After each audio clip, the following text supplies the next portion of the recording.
today I have the pleasure to talk with Dr. Gerald P. Mallon. So who is Dr. Gerald P. Mallon? He is currently the Julia Latrobe Professor of Child Welfare and Associate Dean of Scholarship and Research at the Silberman School of Social Work at Hunter College, City University of New York. For more than 40 years, Dr. Mallon has been a child welfare practitioner, advocate, educator, and researcher. Dr. Mallon was the first child welfare professional in the USA to research, write about, and create programs for LGBTQ youth in child welfare settings. Dr. Mallon is the senior editor of the professional journal Child Welfare and the author or editor of more than 24 books. His most recent publication, co-edited with Peg Hess, is Child Welfare for the 21st Century, a handbook of practices, policies, and programs published by Columbia University Press in 2014. Dr. Mallon has worked for 9 years at Green Chimneys Children's Services, where its founder, Dr. Sam Ross, better known as Rollo, acted as his mentor. It is through Sam Ross that Dr. Mallon became acquainted with the work of Boris Levinson and came to revise and update in 1997 Levinson's very important book, Pet-Oriented Psychotherapy. So Dr. Mallon had a close connection with two of the main figures of animal-assisted therapy for children in the 20th century. So here is what Dr. Mallon had to say. Thank you so much for having accepted my invitation. It's very nice of you. So my first question is about Green Chimneys and Sam Ross. Because you wrote in Pet-Oriented Child Psychotherapy, the revised edition of the book of Boris Levinson, you wrote, Dr. Sam Ross' enthusiasm about utilizing animals in treatment with children taught me to approach this work with the same manner. He has truly been my mentor and my guide in this process. Without his wisdom in his sharing of knowledge, I would never have known Boris Levinson's work or known the joy I've had during these past 9 years in working with him at Green Chimneys Children's Services. So what can you tell us about this quotation and how you came to Green Chimneys and the man you met, the man Sam Ross and his influence? Sure, happy to do that. And thank you for inviting me. I appreciate it. I met Sam Ross because I had worked in child welfare for many years. And I was beginning to think about making a change from the place I worked to a new place. And I wrote Sam Ross a letter because I had visited one of his programs in New York City. And to be honest, it was not really very well run. So I said to him in the letter that if he ever was interested in running it the way it should be run, that I was his man and he should call me. Was it the LQTB services in New York? It was an independent living residence for adolescents on 22nd Street in Manhattan. Okay. And he called me and said, you have a lot of guts to be writing me a letter telling me my program is terrible and to offer yourself as the person who could clean it up and fix it. And I said, well, you know, I have that kind of confidence in myself and I'd be happy to meet with you. So I went up to Green Chimneys to meet with him, and I had never been to Green Chimneys before, but I knew of its reputation as a wonderful place for children. And I kind of knew about the animal-assisted therapy part. I mean, animals have always been important to me in my life, but I never worked in a place where you could bring both things together. So when I went to the farm and I met Sam and all of his staff, I was so impressed by what they did. And he almost right away hired me to be the director of this program. I took a $2,000 pay cut, by the way, which was funny. because I wasn't planning on taking a pay cut, but No. I did. But And on your first impression, when you came there, you said it impressed me. What impressed you the most at first? well, first of all, the way that they integrated animals in working with children, I had never seen that before. I mean, it was a farm.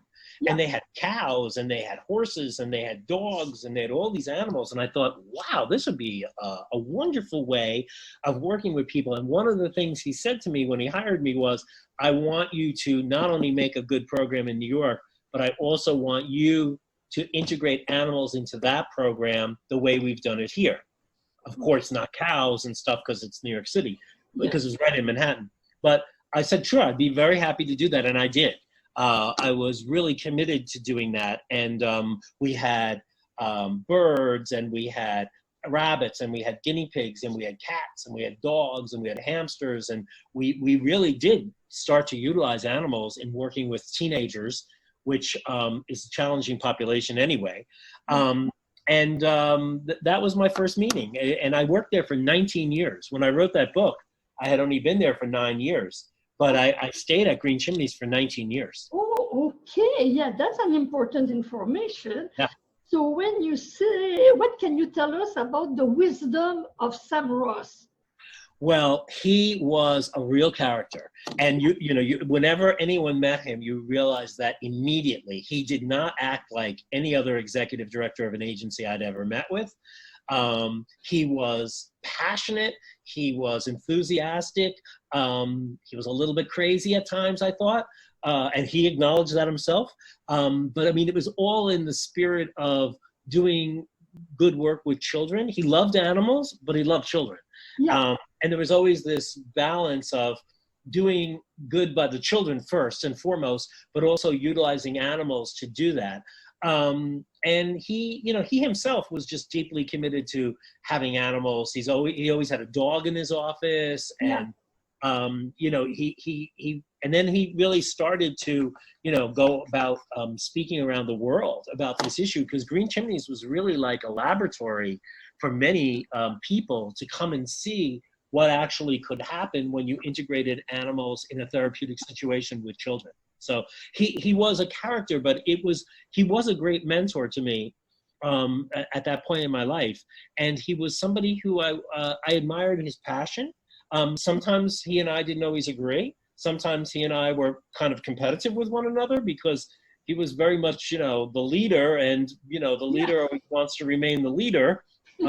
He was not happy when I wrote this Boris Levinson book, because he wanted to write the book. And I kept saying, but you never did anything. You didn't reach out to them to do this. And he said, oh, well, you should have invited me to work with you. And I knew inviting him to work with me would mean I would do all the work, and he would be the one going out and talking about it. I have to be honest.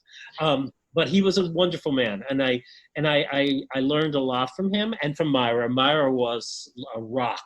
She was always thinking what was best for the kids, and she was a wonderful person as well. I mean, they were both really wonderful to work with. And I kept in touch with them. Even after I left, I would see them and talk to them, not as much as I probably should have, but I left on very good terms after 19 years. I loved my work there. It concluded. I became a professor at Hunter College, and it was just time to move. Yeah. And I think maybe the wisdom of Sam came from the influence of Myra. Yeah. He's going to write somewhere, that one of the big achievements of Myra was to keep him on track. Totally. I mean, she grounded him when he wanted to go off into the wild blue yonder and get do a million different things. She would say, hold on a minute, Rollo, hold it down. Let's think about this. Is this really part of our mission? I mean, she really, really grounded him, and she was deeply involved in the clinical practice of the agency as well. She was a teacher, but also a clinician. So she really kept him grounded in a lot of ways. As a mentor, what is the main thing Rollo or Sam Ross taught you? Now that you think about it, what is his main legacy? Or what stayed with you the most important? I think the thing that I took away the most from him was the ability to think out of the box. I mean, like, he literally never behaved like anyone else I ever met before. I remember being at a meeting with him one time, and the meeting was coming to an end, but people just kept talking and talking, and he just said, "Excuse me, I think that we've covered what we needed to cover right now, and it's time for me to leave." And he got up and he put his coat on and he left. And I thought, oh my God, this is fantastic. I hope one day I can do that. I have done that many times since then. But he thought out of the box. He wasn't afraid. He knew what he was doing was the right thing to do, even if other people sometimes thought, I don't know, that's a little weird. He was passionate about what he did, and he was deeply committed to doing it. And actually, my work after the animal stuff really veered into working with gay and lesbian kids. And even though that was not his area, he gave me complete go ahead to do what I needed to do. And what happened, I think, was I became very passionate about those issues, but it was only because he was so passionate about what he had done that he let me do that. And I very much appreciated that. And I think, too, that he was a very deeply honest man. I read his memoirs, and he acknowledged that it took not a huge toll, but it took a toll on his family. You know? Totally. He couldn't be, and he acknowledged it. He said, when I see my oldest son, but the remaining son, Donald, helping his daughters, to ride a horse, I had to pay for someone to do it for me, Yeah. So I thought, this is a very, very honest man. Yeah, I mean, he was married to Green Chimneys first and foremost, and Myra was right beside him there. But I think, anybody who's that passionate about their mission sacrifices somewhere along the line. And I think he did. Days have only 24 hours, so there is just so much you can do. So, and I think that it's true, some of us, that you became acquainted with the work of Boris Levinson. Yes. I knew nothing about Boris Levinson. And I remember Sam talking to me about him. And then because I was working on my own doctoral work, I started to write about animal-assisted therapy. And then I started researching about Boris Levinson's work. He was the first clinically trained psychologist to, talk about the intervention. And but the reason that I was so interested in Boris Levinson was not just because of what he did with animals and children, but there was something underneath that intervention that attracted me, and I wanted to know more about it, because I kept thinking there's this spiritual quality to what Boris Levinson was doing beyond just the animals and the children, and that intrigued me. And the more I read his work, I read everything he wrote, everything. And then I thought, I was also very upset because his original work, Pet-Oriented Child Psychotherapy, was out of print. It was no longer in print, so you couldn't buy it anymore. Sam gave me his copy to use, but you couldn't buy the book anymore. And I thought, what a crime that this is out of print. It really should be redone. And a number of people said to me, well, his wife is still alive, but she was a character and she would never let anyone touch his work. So I called her and I went and had lunch with her one day at her apartment in Queens. And I did not say I want to rewrite his book. I just made a connection with her. And then I went back several more times to meet with her. And finally she said, I want you to take Dr. Levinson's book and to update it and to republish it. Would you do that? And I said, yes, I would be very happy to do that. So, okay, so you had passed the test in a way, she found you were the right person. Do you believe that Sam Ross met with Boris Levinson? I don't think he did. Levinson died in 1984. I mean, Sam was certainly, doing that work then, but I don't think they ever met. Okay. Because I remember when I was doing research and I needed to meet with other people, if he met him, it was very, very briefly, but I don't think he ever met him. Okay. So you talk about the spiritual side, or what is beneath the work of Levinson with in psychotherapy with children, integrating animals. Do you believe that it's related to the fact that he was Jewish, and not only Jewish, but well versed into the Talmudic culture. Well, the Talmudic, one of the most important Talmudic sayings, I think, and I'm not Jewish, so if I'm wrong, you can correct me, is, if you change the life of one person, it's as if you change the whole world. Yeah. And I think he really believed that. And I think when he was a professor, he enjoyed what he did, but it was very rigid. And I think when he started working with children in a clinical way at Blueberry School, that his work took on a different meaning. I think I was rereading this morning what I wrote, because it was 26 years ago, I think, or something. Yeah. A while ago.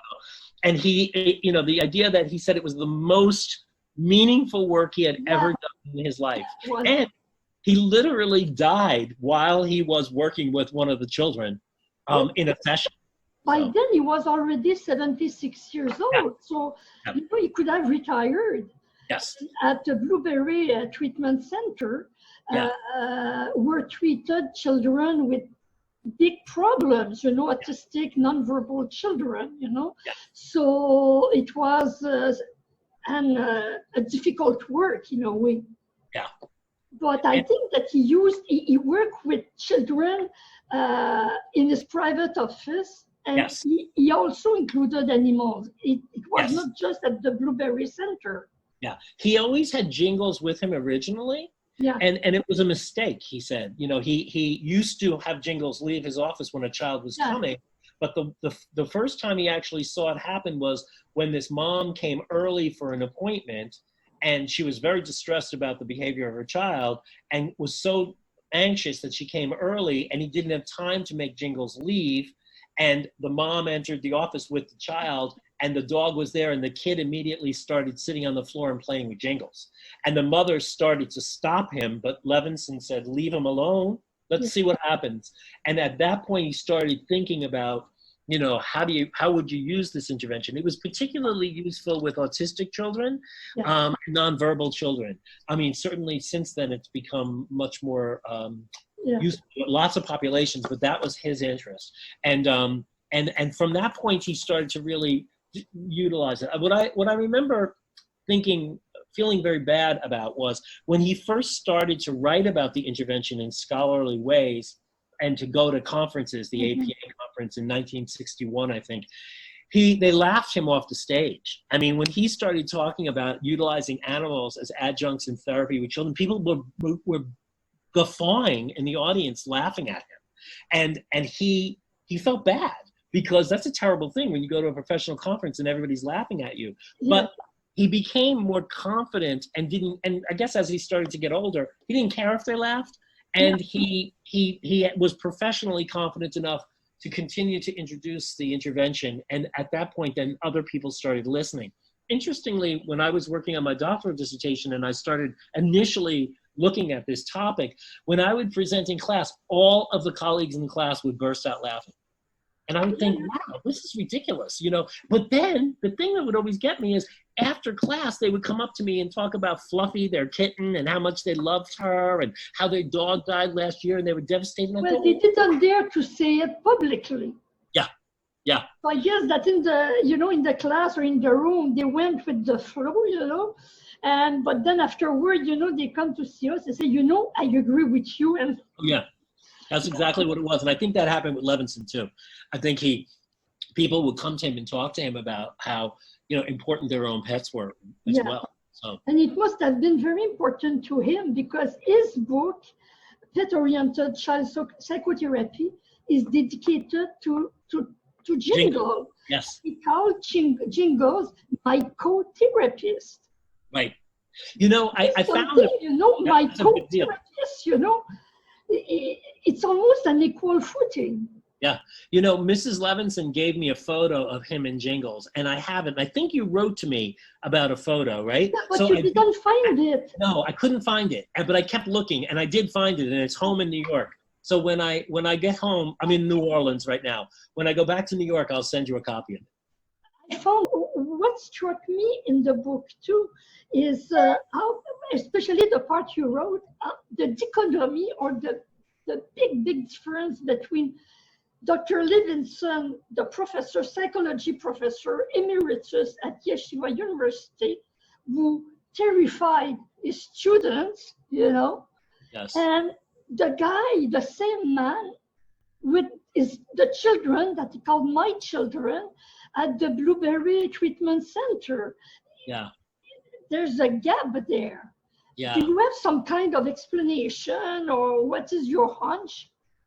Well, Mrs. Levinson told me that he was a very serious scholar, and that a lot of times people thought that he was not because he wrote very easily. Okay. But she said he would wake up at the middle of the night. He would always have a notebook by his bed, and he would write notes in the notebook. So my assumption is that he was just a very serious academic too. Okay. And I'm sure that in those days, in the 60s and 50s, when he was teaching, you know, students were not at the same level as faculty. And I think you had to present as this person who was very much an authority. And I would think that he probably saw himself that way, but with the children, he saw himself as this big old softy, you know, who loved them. Grandpa Boris. Yeah. He had two of his own sons, and he had several grandchildren too. So he liked children very much. Okay, yeah, so he had two sons from his first marriage. Right. Okay. Martin was one, and I don't remember his other son's name, but Martin was one of them. They wrote to me also afterwards. They were very happy that their father's work continued to, be used. Good. Mrs. Levinson has died since then, so. Yeah, probably. I don't know when, but by 2020, it's sure that the lady is dead. Another thing that I noticed is that Boris Levinson seemed to have been interested in underprivileged population, like he wrote about homeless men. And in his book, he wrote very movingly about children coming from the ghettos or underprivileged children who have not that much vocabulary, little education, don't do well in school. So he seemed to have been preoccupied by these population. He came from Lithuania himself. He was an immigrant. So I think, when he came to this country, I can only imagine that, it wasn't circumstances he was wealthy. I don't think he was ever a wealthy man. I think he was, came from working class people.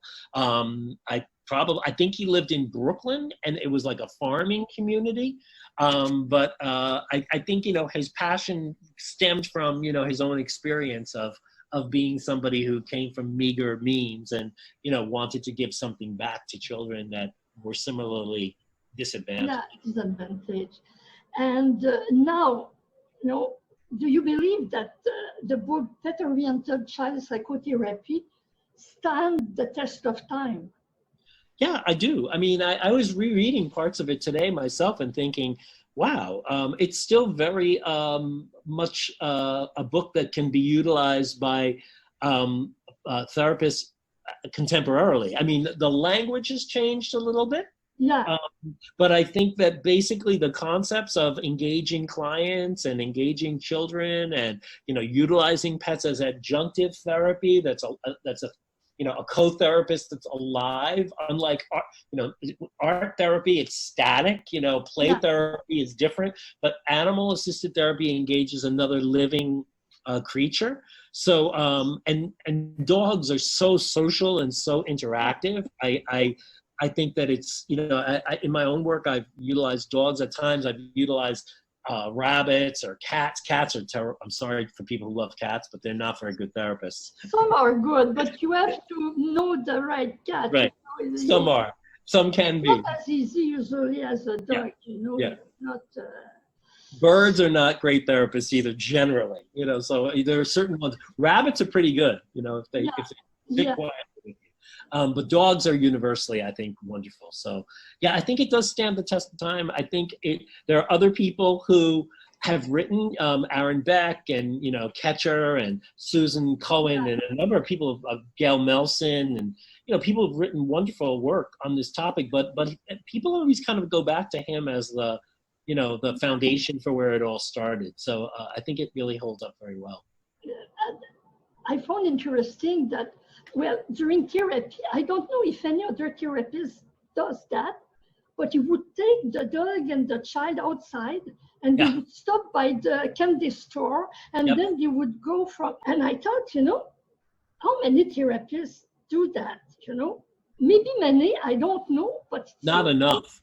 I think I always have been an advocate of, what happens in the therapy room is very static. If you take a child outside the therapy room to the park or to buy a soda, it opens a whole new world. I mean, he probably would say the dog needs to go for a walk, so let's take the dog for a walk. And so then the kid would have this mastery of walking. And he also, I'm not positive he coined the term social lubricant, but animals, people talk to you when you have an animal. They ask you what your dog's name is, and they have a conversation with you. So it changes the dynamic. And I think he realized that, and he started to utilize that as well. Because I think he was a very intentional therapist, but I think he used non-conventional things to taking the dog. And when he wrote about, taking the child to the candy store and the park and with the dog, the therapy dog, it seems to me that Boris Levinson had a kind of wry sense of humor,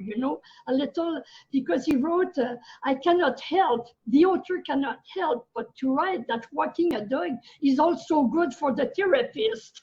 That's right. Yeah, he did have a good sense of humor. He was funny. A little sarcastic,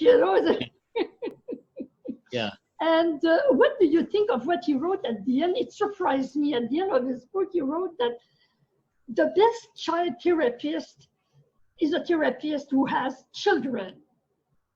He has to have known the trials and tribulation of raising so-called normal children. I guess some people would object to that. I don't. I think that to be a person who works well with children, if you've lived with them yourself and you really know what it's really like, not a theoretical concept, that it makes a big difference. I mean, there's probably some wonderful therapists that have never had children, but I would say those who have had children have a different kind of way of thinking about things because of their own experience with their own children. And he had his own kids and he had his own grandchildren, and I know he very much enjoyed them. So I think, he lived what he spoke. It's like a conjugal therapist, a marital therapist. Maybe the person should be married, because it gives you another insight into marriage or long-term relationship than someone who's been single all his life or her life, So me, it's the same principle. So something maybe you noticed it too. Dr. Levinson wrote that the first case with Johnny, calls him Johnny, when you realize that Jingle could be his co-therapist, that the affection that Johnny showed to Jingle eventually spilled over to Dr. Levinson. And I've seen it very often as an animal-assisted therapist, especially people who have Alzheimer or cognitive problems. Right. Yeah, no, I think it really does. I mean, I think, introducing Jingles helped because I think with children sometimes coming to see an adult is very scary, and they know that, are they going to tell my parent about what I said? Or I don't even know why I'm here. They're making me come. So when they sat with the dog and the dog started interacting with them, and they know the dog's owner is the therapist, then they start interacting with the therapist in different ways as well. And I think the therapist, and I know Levinson did, would then start talking about the dog, what he likes to do, what he doesn't like, and what he eats and what he doesn't eat. And they ask a lot of questions about the dog. How old are they? And how do they go to the bathroom? And all kinds of things that are, children want to know. So I think, in that case, it really did, it facilitated the therapy and the connection and the relationship that they had with the therapist. And did you try it with the LQ? I don't want to miss a letter. LGBTQ youth? Oh, yeah. We used all kinds of animals. And it was funny. With some kids, it worked really well. And and I remember one specific time where we ran a residence for kids who were getting ready to go out and live on their own. And we had a group of hamsters. And the hamster mother had babies. And the babies escaped from the cage and they all ran away. And everybody was very devastated that the hamsters ran away, and they were all talking about why did they run away? Maybe they didn't like it here. Why would they run away from here? It's not such a bad place. And then eventually, one by one, the baby hamsters came back, and they were super hungry because they hadn't eaten, and they all were reunited again in the cage. And the kids would say, that's kind of like the guys that live in this program. You know, they go out and they don't realize how hard it is. And then when you come back, you realize how people were really helping you to do things that you needed to know. And I remember vividly saying, oh, that's a really good reason we have these hamsters here, is to help them think about those things. So they did. And, you know, we utilized dogs. We used to also visit people who had developmental disabilities. We would do a visiting with animals. So they would also kind of help be a therapist with a dog. We had a big dog named Max, who was a lab, and people loved him, and we always brought him, and the clients were very excited to see him. And we experimented with other animals, a cat, a bird, rabbits, you know, with limited success, but they loved the dog. But the other thing with the developmentally disabled people that we didn't realize is some of them had lived in institutions where they used dogs to run after people who went AWOL and escaped. Okay. And so some people were terrified of the dogs. They couldn't even be in the same room as the dog. Okay. And so what we started to do is we would bring photos of the dog, and we would show them a photo of the dog, and then they could be in the room, but they could see the dog from a distance, but not touch it. So it was interesting for young people to see how people had different reactions. Yeah. So yeah, we utilized them all the time, and it was a really wonderful intervention. It was a lot of work though to care for the animals too. Yeah. That was a big piece of it. You know, we weren't a farm; we were a New York City residents. So then it still is work, you know, even if it's not Green Chimneys, you know, you have to take care. And I think one of the beauty of animal-assisted intervention, it's related to what you mentioned about the hamsters. It's in French we say imprévu, what we hadn't planned, the unplanned. You know, you hadn't planned for the baby hamsters to run away, but then, you know, it becomes an opportunity. Yes. You know? Yes. So, because you're dealing with living people and living animals, and not everything can be scripted, you know? Right. And that's what I found so wonderful. Yeah. Is that I went into animal-assisted therapy with a framework. For example, I had a program for children who had problems reading. They were in elementary school. And if they don't manage to read at a sufficient level, then by the age of 15 or 13, even when they can leave school, let's say 15, they're gonna drop out. So they have to master reading when they are young, you know. They cannot fall behind, because otherwise, you know, they're more or less lost. So that was my program. And I realized how important and worth it was to have an animal. I never criticized a child directly. It was always through the dog. You know, you don't read loud enough. I never said that. It was the dog cannot hear you because he has big furry ears, you know. And whatever the dog did, you know, sometimes I wouldn't ask the dog to sit down, and he would go around. And if the child, it was the case of one child, it was a disabled child, and he had a very short span of attention, very, very short.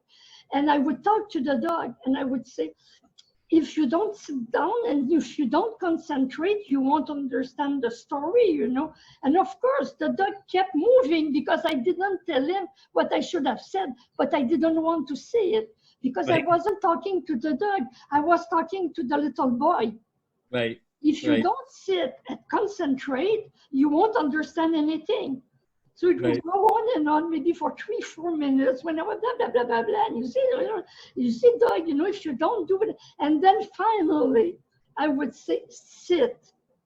And then he would sit. And that's how the child did the connection. But I thought of it on the spur of the moment because the dog was going around in the room. So that's another example of you see something going on, and then you see an opportunity. Yeah. Well, it's unanticipated, right? So you have to kind of keep moving along with what's going on in real time. Yeah. So like when the baby hamsters came back, because they understood their interest. I'm hungry. let's go back to mommy because I need to eat. Yeah. Yeah. Another situation we had one time was we had a white dog and a black dog. And the white dog was a very sensitive dog. And if a kid had a stick or something, he would get very upset. But the kids would interpret that as the white dog doesn't like me because I'm black. And we'd say, that's ridiculous. I mean, dogs don't see race. The dog is upset, and it is a sensitive dog because you have a stick in your hand. He's afraid that he's going to be hit by the stick. He had a history of abuse, this dog. But it elicited all these conversations about race because they kept comparing it to the black dog and said, well, the black dog doesn't do that. So the black dog likes me because I'm black and he's black. And I said, dogs don't see that. But it was a wonderful way of having a conversation about race because they interpreted it a certain way and utilized, talked about it through the dogs. But, and this dog, Fred, his name was Fred. He was so smart. But he was a dog that had a history of abuse, so he was very tentative around people. If you made very fast movements, he didn't like that. So, we had to really be careful with him. He was a rescue dog. Okay, and before we end, if you could use one word to summarize the legacy of Sam Ross and one word to summarize the legacy of Boris Levinson, what would be these two words?